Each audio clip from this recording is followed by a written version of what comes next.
Natural hair colour కోసం చూస్తున్నారా? అయితే Anoos henna and black expert వాడండి.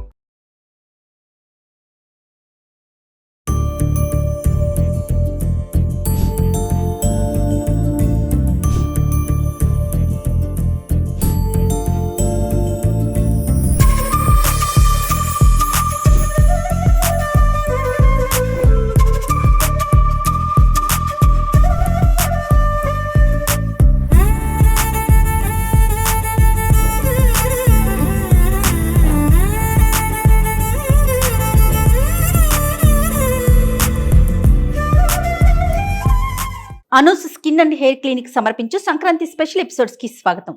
హ్యాపీ సంక్రాంతి వనజ గారు. హ్యాపీ సంక్రాంతి అండి మీకు కూడా. Thank you so much. ఎలా జరుపుకున్నారు ఏంటి సంక్రాంతి పండుగ? ఒకసారి చిన్ననాటి మెమరీస్ ని కూడా మనం గుర్తు తెచ్చేసుకుందాం అన్ని చక్కగా హ్యాపీగా. సంక్రాంతి అంటే ఫస్ట్ చిన్నప్పుడు మనకి అంత అవేర్నెస్ ఉండదు కాబట్టి మామూలుగా ఏదో పండుగ అందరు కలుస్తాము, చక్కగా పిండి వంటలు అవి చేసుకుంటాం, తింటాం, కైట్స్ ఎగరేస్తాము, అంతే అక్కడ వరకు. ప్లస్ ముగ్గులు మెయిన్ అన్నమాట. అయితే ఈ ముగ్గుల విషయానికి వచ్చేటప్పటికి ఏంటంటే కేటగిరీ ఏ బి అమ్మాయిల కింద డివైడ్ అయిపోతున్నారు ఇప్పుడు. ముగ్గులు వేసే అమ్మాయిలు చాలా తక్కువ కనపడుతున్నారు మనకి. అప్పుడైతే వేస్తారండి? వేస్తానండి. అది అలవాటు అయిపోయింది చిన్నప్పటి నుంచి. పోటీలు పడి మరి పక్క ఇంట్లో వాళ్ళు ఎట్లా వేస్తున్నారు దాన్ని చూసి మనం అంతకంటే బాగా వేయాలి, అంతకంటే పెద్దగా వేయాలి. సో అట్లా అవన్నీ. సో రాను ఏంటంటే పెద్ద అవుతున్న కొద్దీ, అవగాహన పెరుగుతున్న కొద్దీ దాని విశిష్టత పెద్ద పండగ అంటాం కాబట్టి. పెద్ద పండగ అంటే పెద్ద పండగ కాదు, అన్ని అంటే చాలా మందికి పెద్ద పండగ అంటే అన్నిటికంటే పెద్ద పండగగా అనుకుంటూ ఉంటారు. కాకపోతే పెద్ద పండగ అంటే ఇప్పుడు నాకు వచ్చిన నాలెడ్జ్ బేస్ చేసుకుని పెద్దల పండగ, పెద్దల కోసం మనం చేసే పండుగ అన్నమాట. అంటే చాలా ఫ్యామిలీస్ లో చూస్తూ ఉంటాము, స్కిప్ కొట్టేస్తూ ఉంటారు పెద్దలకు చేయాల్సిన కార్యక్రమాలన్నీ.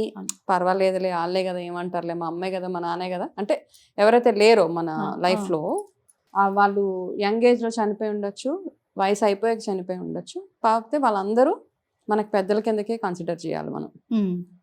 సో వాళ్ళ కోసం ప్రత్యేకించి చేసే ఎందుకంటే ఈ మాసం అంతా నెలగంట పెట్టిన తర్వాత కూడా ప్రతిరోజు మనకి దసరాలో ఎలా అయితే ఆ 10 రోజులు, దసరాకు ముందు వచ్చే పితృపక్షాల్లో ఎలా అయితే మనము పొత్తర్లు, బియ్యం అవి ఇస్తూ ఉంటామో, సంక్రాంతిలో కూడా అదే పద్ధతి ఫాలో అవ్వాలి. మేజర్గా ఏంటంటే ఇప్పుడు అందరికీ తెలిసింది, ఎవరికైనా మనం ఎప్పుడైనా సరిగ్గా వాళ్ళు చనిపోయినప్పుడు చేయాల్సిన కార్యక్రమాలు సరిగ్గా చేయలేకపోయినా, వాళ్ళ సంవత్సరం చేయాల్సిన ఆబ్దికాలు అవి సరిగ్గా చేయలేకపోయినా, వాళ్ళని కష్టపెట్టి, అంటే వాళ్ళు చనిపోయే టైంలో మనం సరిగ్గా చూసి ఉండం వాళ్ళని. చాలా ఈ మధ్య కాలంలో చూసే ప్రాక్టీసెసే కదండి. సో అట్లా ఏమైనా ఉన్నా ఇది ఒక రైట్ టైం వాళ్ళని తలుచుకొని వాళ్ళ పేరు మీద వాళ్ళకి పొత్తర్లు, బియ్యం, స్వయం పాకం అవి ఇవ్వడానికి ఇది ఒక రైట్ టైం అన్నమాట. ఓకే. సో సంక్రాంతి పండుగకి డెఫినెట్ గా 100% అండి. అంటే మనకి ఎవరెవరైతే ఉన్నారో, అంటే ఎట్లా అంటే వీటి వల్ల ఎలాంటి దోషాలు వస్తాయంటారండి చేయకపోతే? అంటే జనరల్ గా మీరు చెప్పినప్పుడే ఒకసారి నేను విన్నాను, పండుగలు శుభకార్యాలు జరుపుకోకపోయినా పెద్దలకి ఇవ్వటం మాత్రం మర్చిపోకూడదు, దాన్ని వదిలిపెట్టకూడదు అనేసి. అవునండి, ఖచ్చితంగా పెద్దలకు మాత్రం. ఇప్పుడు మనం చూసాం జాతకాల్లో పితృదోషాలు ఉంటాయి, ప్రతి ఒక్కరికి ఉంటుంటాయి. అంటే ప్రతి ఒక్కరికంటే ఎవరైతే ఇప్పుడు డీప్ డైవ్ చేస్తే ఏంటంటే మన ఫ్యామిలీలో ఒకరికి ఎవరికో పితృదోషం ఉంటుంది. అవును. ఇప్పుడు మన ఇంట్లో నలుగురు ఉంటాం, మనకి 2 పిల్లలు ఉంటాం, పిల్లల్లో 2లో ఒకరికి పితృదోషం ఉంటుంది. ఓకే. సో అంటే ఇప్పుడు ఈ పితృదోషాలు అన్నదాన్ని చాలా మిస్లీడ్ చేసేస్తా ఉన్నారండి. మనకి ఏదైనా ప్రాబ్లం అని చెప్పగానే మీకు పితృదోషాలు ఉన్నాయి అనేస్తూ ఉంటారు. సో ఇక్కడ ఫస్ట్ ఒక క్లారిటీ తెచ్చుకోవాలి మనం. పితృదోషం నిజంగా మనకు ఉందా లేదా అని ఒకసారి ఆస్ట్రాలజికల్గా చెక్ చేసుకోవాలి. అదొకటి చెక్ చేసుకొని, సో మన ఇంట్లో ఎవరికున్నా ఎఫెక్ట్ అందరికీ ఉంటుంది, అదొకటి గుర్తు చేసుకోవాలన్నమాట. ఎవరికో ఒకళ్ళ జాతకంలో ఉంది కాబట్టి పితృదోషాలు వాళ్ళకే ఉంటాయి కదా. సో ఆ ఫ్యామిలీలో ఒకరికి ఉంది అంటే మనందరికీ టోటల్ ఫ్యామిలీ దాని ఇంపాక్ట్ ఏదో ఒక రకంగా మన మీద ఉంటుంది అని మనం తెలుసుకోవాలి. సో ఎందుకు ఈ పితృదోషాలు వస్తాయి అంటే కనుక, యాక్సిడెంటల్గా మన ఇంట్లో ఎవరైనా చనిపోయినా, కొందరు సూసైడల్ డెత్స్ అయినా తెలవకుండా చనిపోతారు, కొంతమంది ఉన్నారో లేరో కూడా తెలియదు, వాళ్ళకి కార్యక్రమాలు ఏమీ జరిపించరు, వెళ్ళిపోతారు. ఇంతకుముందు కాలంలో ఎట్లా ఉండేదంటే కాశీ అని వెళ్ళిపోయేవాళ్ళు, వాళ్ళ వెనక్కి వచ్చేవాళ్ళు కాదు మోస్ట్లీ. వాళ్ళు ఉన్నారా లేదా అని మనకి తెలిసేది కాదు. వస్తారా వెనక్కి, రారా, వస్తే అదృష్టం, రాకపోతే అప్పట్లో ఏం చేసేవాళ్ళంటే 12 సంవత్సరాలు టైం ఇచ్చేవాళ్ళు అనమాట. పుష్కర కాలం వెయిట్ చేసి దాని తర్వాత వాళ్ళకి తర్పణాలు వదిలేసేవాళ్ళు అనమాట. అట్లా ఉండేది ఒకప్పుడు. ఓకే. సో అది లెక్క. పుష్కర కాలం వెయిట్ చేసి ఒక మనిషి మన లైఫ్లో వస్తారా రారా వెయిట్ చేసి 12 సంవత్సరాల తర్వాత వాళ్ళకి ఇంకా నీళ్ళు వదిలేయడం అంటారు. అట్లా చేస్తాం. అట్లాంటి యాక్సిడెంటల్ డెత్స్, సడన్ డెత్స్, ఎప్పుడు చనిపోయారో తెలియదు. కొంతమంది చూడండి నీళ్ళల్లో పడిపోయి చనిపోతారు, ఏ రోజు చనిపోయారో తెలియదు. మనకి ఇలాంటివన్నిటినీ మనకి పితృదోషాలు ఏర్పడతాయి. పితృదోషాలు ఏర్పడితే ఏమవుతుంది అంటే మనకి బ్లాకేజెస్ ఉంటాయి లైఫ్లో. ఆ బ్లాకేజెస్ తొలగిపోవడానికి పితృదోషం ఒక్కసారి జాతకంలో ఉంటే పర్మనెంట్ గా ఉంటుందా అని అందరికి డౌట్ రావచ్చు. పర్మనెంట్ గా ఏమి ఉండదండి. ఒకవేళ ఉంది అని తెలిసాక మనం చేయాల్సిన చిన్న చిన్న కార్యక్రమాలు ఏవైతే ఉన్నాయో వాళ్ళ పేరు మీద చేయాల్సిన తర్పణాలు కానివ్వండి, దానాలు, గోదానాలు అంటారు, ఇవన్నీ చేస్తే గనక 100% ఆ పితృదోషాల నుంచి బయటపడవచ్చు. ఓకే. సో ఎప్పుడు చేసినా చేయకపోయినా వాళ్ళు ఏ రోజు పోయారు, ఏ రోజు అవన్నీ తెలియని వాళ్ళు ఎవరైతే తెలియనా, ఒకవేళ తెలిసినా కూడా సంక్రాంతి రోజు రైట్ టైం వాళ్ళందరినీ తలుచుకుని వాళ్ళ పేరు మీద బియ్యము కానీ స్వయం పాకం ఇవ్వడానికి ముందుకు వెళ్ళాలి. రైట్. సో తర్పణాలు వదలటం ఇది ఒకటి, పితృదోషాలను మనం మంచి అవకాశం కాబట్టి. దాంతో పాటుగా అసలు పండగ విశిష్టత ఒక్కసారి. పండగ అంటే ఇప్పుడు ఈ పెద్ద పండగ కాబట్టి మెయిన్గా ఇదండి. దాని తర్వాత మనము పంటలు వస్తాయి, రైతుల్ని, మన గోవుల్ని, మన పశువుల్ని, వాటన్నిటిని పూజించడానికి, వాళ్ళన్నిటికీ రెస్పెక్ట్ఫుల్గా పండగ చేసుకోవడానికి ఇది ఒక రైట్ టైం కాబట్టి అన్నీ కలిపి ఉంటాయి కాబట్టి అందుకే 4 రోజులు డివైడ్ అయిపోయింది కదా. భోగి నుంచి మొదలవుతుంది, తర్వాత సంక్రాంతి, ముక్కనుమ. సో ముక్కనుమ రోజు ఎస్పెషల్లీ అప్పుడు అందరూ అనమాట హ్యాపీగా ఈ 3 రోజులు అన్ని రకాలుగా. భోగి రోజు ఒక ఫెస్టివల్ ఉంటుంది మనకి, భోగి పళ్ళు పోయడం అట్లా ఉంటుంది పిల్లలకి. తర్వాత సంక్రాంతి రోజు ఎలాగో పెద్దలను తలుచుకొని వాళ్ళ పేరు మీద పొత్తర్లు అవి ఇవ్వడము.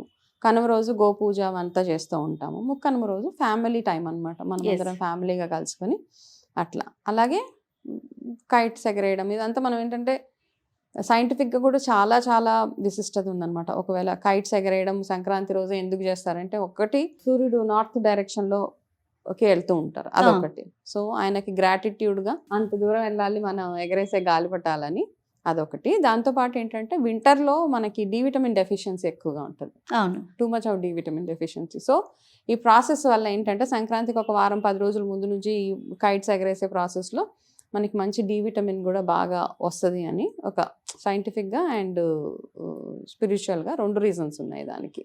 ఓకే. ఇంకా పిండి వంటలండి?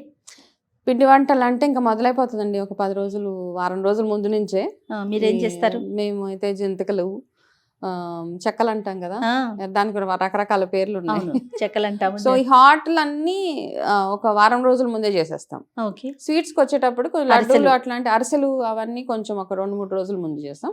ఆ రోజు చేసుకునే ఉంటాయి కదా, గారెలు, కలగూర అంటాం, అన్ని కూరగాయలు కలిపి కూర వండుతారు. కలగూర ఖచ్చితంగా, ఆ కూర, మిగతావి పరవన్నం, పాయసాలు ఇవన్నీ ఎలా ఉంటాయి. పొంగల్ ఎలాగైతే చక్కెర పొంగల్, ఇక్కడైతే పొంగల్ అని ఫ్యాన్సీగా అంటున్నారు, కాకపోతే మాకైతే చక్కెర పొంగలే. ఆ చక్కెర పొంగలి, బెల్లం, పాలు ఇవన్నీ వేసి చక్కగా చక్కెర పొంగలి ఇవన్నీ చేసి మధ్యాహ్నం టైంలో పెద్దలకి ఎప్పుడైనా మనము పొత్తర్లు ఇవ్వడానికి రైట్ టైం మధ్యాహ్నం పూట. అదొకటి గుర్తుపెట్టి, చాలా మంది టైం అయిపోతుంది తొందరగా ఫినిష్ చేసేస్తే కైట్స్ ఎగరేసుకోవచ్చు ఇట్లా ఉంటుంది.